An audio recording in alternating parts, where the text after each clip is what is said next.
Let's get back into this issue of rising interest rates, with the cash rate going from 0.35% up a full 50 basis points to 0.85% today, the highest jump in 22 years. We heard from the new Treasurer earlier. There's also a new Shadow Treasurer, Angus Taylor. Here's what he had to say.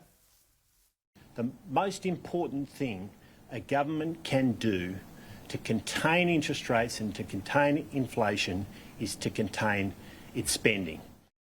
A lot of emphasis on government spending going forward.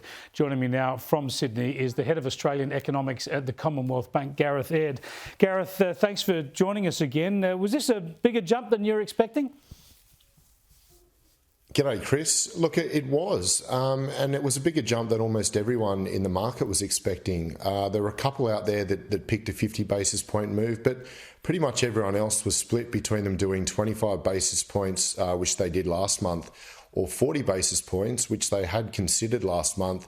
And the reason people thought they might have done 40 basis points was it would take the cash rate to a conventional metric of 0.75%. But look, as it turns out, they've gone for a big move, 50 basis points, obviously bigger than last month. It takes the cash rate to a level above where it was pre-pandemic. So those emergency cuts have already been unwound.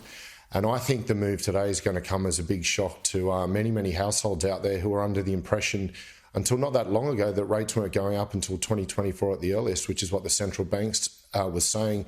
And here we are today, in the space of 2 months, they've delivered 75 basis points worth of hikes.